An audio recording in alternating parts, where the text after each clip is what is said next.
So you're short on time this week. You probably won't be able to make it into your studio for some dedicated painting time. You want to continue growing and practicing as an artist, but what do you do if you just don't have time? In today's video, I'm showing you 5 ways you can continue to practice your art and grow as an artist without having to dedicate a ton of time to a single painting session. So let's get into it. The first way that you can continue to practice as an artist is just to think like an artist. We have busy lives, we have jobs we have to go to, we have kids, we have pets, there's cooking, there's working out, there's cleaning, there's all the things that can consume our daily lives. But that doesn't have to stop you from thinking like an artist. So when you're going out and maybe picking your kids up from school, or when you're commuting to work, start looking around and observing the world around you from an artist's perspective.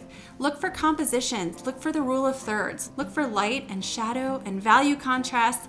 Think about how you could use all of those things that you're seeing in this amazing world that we live in a future painting. Everywhere you go, there's so much visual stimulus. We can be thinking about design and contour and line, and even asking ourselves, what color would I use to make this sky?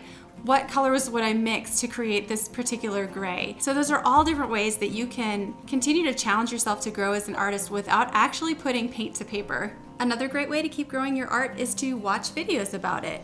Explore different topics and watch videos by different artists and different teachers. There's so much to be learned by all of these different styles that each individual instructor brings.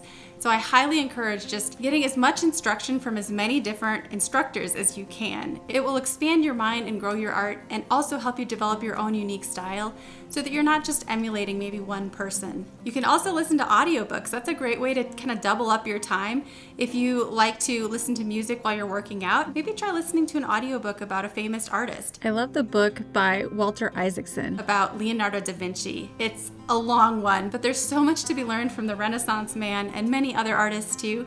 So that's another great way that you can take more advantage of your time and think like an artist even while you're going about your daily tasks. Another great way that you can continue to think about your art even when you can't necessarily be creating it is just by snapping pictures. Take pictures of the sky, take pictures of the landscape, take pictures of interesting vehicles or animals. Whatever strikes your interest, take a photo. Start a collection of images. Many of us have a smartphone that takes great images, and we can store our photos in different little albums. So maybe just create an album just for pictures that you want to eventually paint or that will give you some inspiration later on. And that's another great way to just constantly be thinking about your art, is just by collecting images and building up a library of beautiful things that will inspire you in the future. Maybe you can't get to it right now, maybe you can't paint any of it right now, but at least you'll have that. And I find it very helpful to just go back and look through all my photos. Sometimes I'll spend way too much time just scrolling through all my images, and it's interesting, even photos that you took years ago, you might find that you see them with a fresh eye today, whereas maybe you didn't see anything in it 5 years ago when you took the picture. But as you've developed as an artist, your artist eye is a little sharper, and you can just see some new things and interesting aspects of that photo that you might want to use in a future painting that maybe you didn't see before. So that's always a great thing to do as an artist, is just collect images. For many of us, it might be really hard to take our painting stuff with us. Even if it's just a small setup, it can be a little bit tricky, even remembering to bring it with us in our purse or our little bag, whatever. So if that's the case and you have a busy day, but you know you might be sitting for a little while, I recommend bringing a sketchbook with you. Bring just a tiny little sketch pad and a pencil and sketch, do little studies from life. This is an amazing way to keep growing as an artist, regardless of your medium, because whether you do oil paint or acrylic or watercolor, whatever your chosen medium is, sketching is the foundation. So continuing to practice your sketching as often as you can is going to grow you as an artist immensely. Something else that I've recently been turned on to and I'm really enjoying is sketching with ballpoint pen. So Bic actually makes these colored pens. Each pen has 4 different colors you can switch between, and there's even a yellow one. I couldn't believe that. You can have all of the primary colors basically in a pen.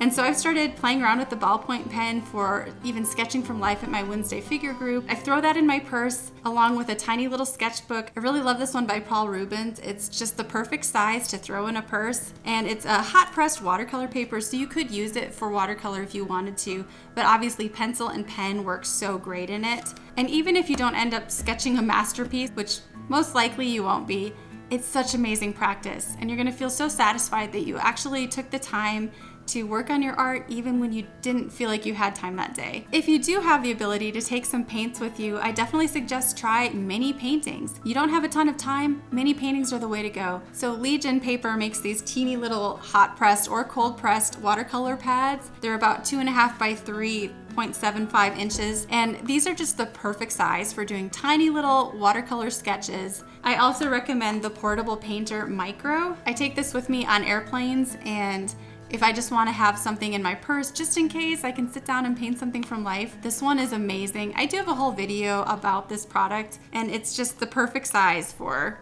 micro paintings. If you have some ideas for larger paintings, but you just don't have the time to work on those big paintings just yet, you can definitely continue to practice your art by doing small studies for that larger painting.